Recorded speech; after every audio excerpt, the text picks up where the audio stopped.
And why you? You were born there, and you spent time in London, you spent time in America, in Florida. Tell me about, your experience of Syria. What's it like to grow up there, to be there? Why does this mean so much to you? And why are you the guy to make this happen? Well, I left Syria in 2007. I decided to run away from that dictatorship. But looking into the Syrian people, I learned a lot from the Syrian. They're a very resilient community, diverse, but unfortunately the environment that the dictator have created in Syria, it wouldn't allow any entrepreneur or any successful mind, there is no healthy environment there. So I decided to leave to London, and I moved in 2007. When I came to London, I realized how the global mind works, and that was really fascinating for me. I learned how to turn challenges into opportunities. Then I decided to move. After quite some time in London, I decided to move to the States, got married with my wife, have kids, and I established my first business. With time, I learned that economy and diplomacy are the same face, two faces for the same coin. And that gives you a lot of perspective on how you're gonna achieve legacy in this world. So why Syria? Syria, my root came from Syria. And I still have a great place in my heart. Looking at the Syrian people, they suffered a lot. It's time to step in. It's time to do something right. It's time to fight all the false media, all the hidden agenda against, what's happening in the Middle East.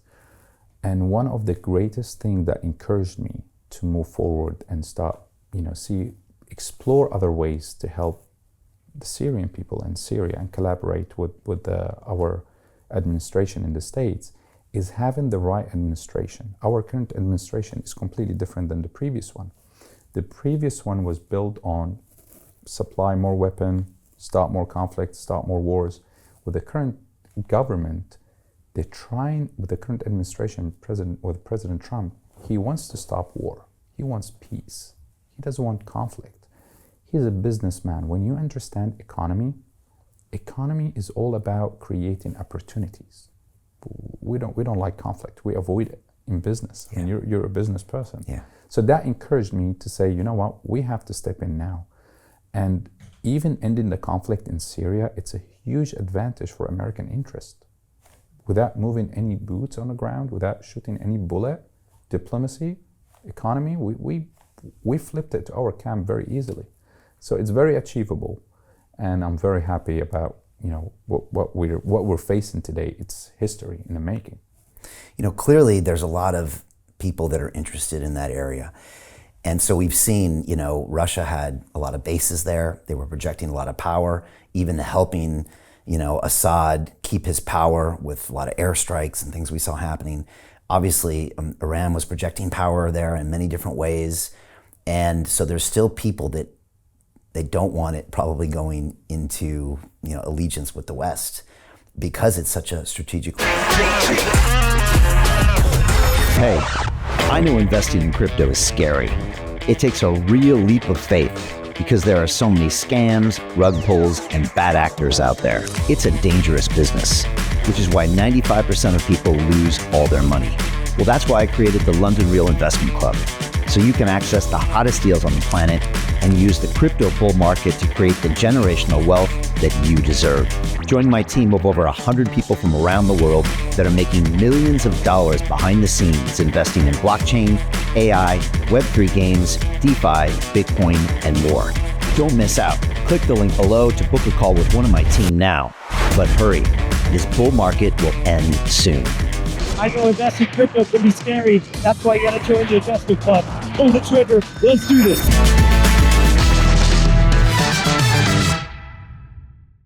Located place. And so I'm sure there's people right now that kind of want to keep the West out.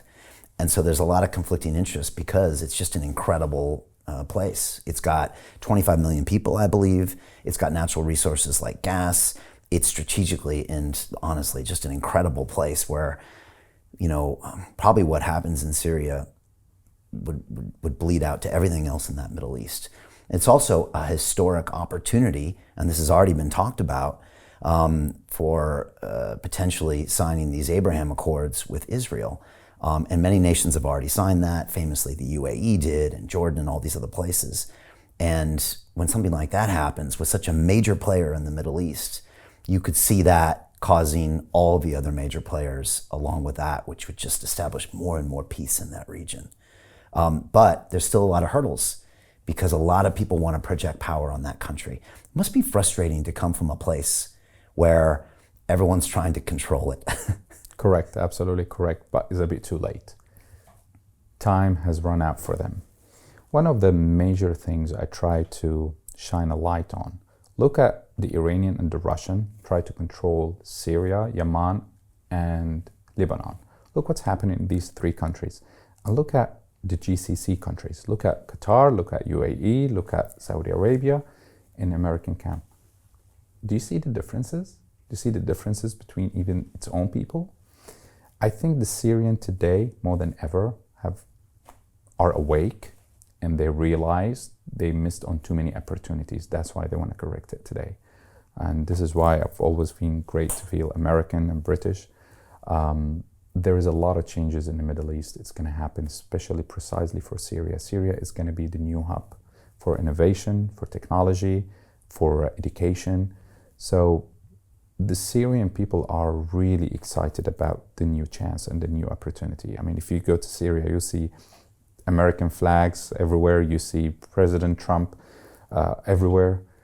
Everyone was happy about how the diplomacy and how the communication and how the relationship it's opening up with the West now. I was surprised being in Damascus, engaging with the public on the street and talking to them. They're so excited and happy. And that makes me happy too. I mean, all the Russian and the Iranian airstrike and all these years of fighting and killing and violence, we came in without any fights, without any troops. I didn't have to carry a gun with me to go to Syria. I mean, even the congressmen, we went there, we were, hosted by the people, everyone was happy. So that gives you a perspective on how things, like anyone on his right mind, he can see the differences. Look at GCC, we love Dubai, we look at Abu Dhabi, we look at Doha. I mean, the world is changing, and it's time for the people to change their thinking and look at the neighbors. Even with a neighboring country, like Israel. I have a lot of Jewish friends in the States. I have a lot of Israeli friends. I mean, we are the new generation. We're looking for peace. We want to end these old conflicts and hates. We don't want it. We don't want it to exist even around us. And we're very blessed today that we have two administrations, one in Syria and one in the States, that are agreeing on the same thing. Time to end hates, time to end wars. We need a prosperous world. We need a peaceful world. We need our new generation to be innovator. I mean, we are witnessing the AI, the technology, the whole thing is changing. The world is changing in a fast way that the human mind cannot even comprehend how fast it's going. We can't live in the past anymore. So we're all excited for the new changes. How do you get out of a rat race? How do you create wealth not only for yourself, but also for the generations to come after? I am absolutely amazed with the quality of companies that we're getting exposure to. We go on to Zoom calls with the innovators and the folks who are building new applications in metaverse, blockchain, artificial intelligence, decentralized finance. What's going on, everybody? Thumbs up if you can see me. We are focusing on early stage investment. And the quality of people that we're getting exposure to, whether it be Dan Tapiero with 1RT, Jason Ma from Open, Yatsu from Animoca. It's been a phenomenal experience thus far. It has far exceeded my expectations. We are focusing on cutting edge technologies. I view it now as the best investment I've ever made. The upside, I view, is unlimited. And as a retail investor, I would never get this exposure anywhere else outside of Investment Club. See you in the Investment Club.